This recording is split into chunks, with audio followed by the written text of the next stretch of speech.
sweep of a tide that propelled it broadside toward the wharf. She grabbed the bow line and jumped, slipping and twisting her ankle a little but keeping the boat from colliding with the wharf. She tied up, securing bow and stern, and scrambled over the rocks to the beach. Then she made her way up the road toward the train station, limping a bit from her aching ankle, but not really too bad, all things considered. Zee wanted to take the train back to Salem, but it was past midnight and the trains had stopped running. She thought about sleeping on the beach. It was a warm night, it would have been safe, but she didn't want to concern her father, who had enough to worry about these days, and she didn't want to be anywhere in the vicinity of Manchester when they found the stolen boat. So she ended up hitchhiking back to Salem. Not a smart thing to do, she thought as she walked to the Chevy Nova that had stopped up about 50 feet ahead of her and was frantically backing up. It was a woman who picked her up, probably around mid-40s, slightly overweight, with long hair and blue eyes that glowed with the light of passing cars. At first, the woman said she was only going as far as Beverly, but then she changed her mind and decided to take Zee all the way home, because if she didn't, she was afraid that Zee would start hitchhiking again and might be picked up by a murderer or a rapist. As they rode down Route 127, the woman told Zee every horror story she had ever heard about hitchhiking and then made Zee give her her word never to do it again. Zee promised just to shut her up. "That's what all the kids say, but they do it anyway," the woman said. Zee wanted to tell her that she never hitched, that she wasn't the victim type, and that she had only thumbed a ride tonight to cover a crime she'd committed, grand theft bodo. But she didn't know what other cautionary tales such a confession might unleash, so she kept her mouth shut. As she was getting out of the car, Zee turned back to the woman. Instead of saying thank you, she said in a voice that was straight out of a Saturday morning cartoon show she'd watched when she was a little girl, "Will you be my mommy?"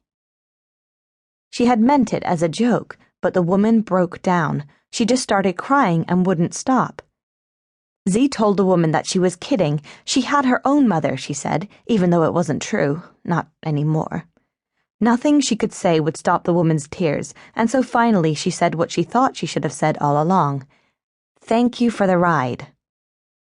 Of course, Zee hadn't given the woman her real address. She didn't want her getting any ideas, like maybe going into the house and having a word with Finch. She had planned to hide in the shadows until the woman drove away, and then cut through the neighboring yard to get home. But in the end, she just walked straight down the road. The woman was crying too hard to notice where Zee went or how she got there. 10 years later, as Zee was training to become a psychotherapist, having outgrown the middle name Trouble, she saw the woman again in one of the panic groups run by her mentor, Dr. Liz Mad-Eye.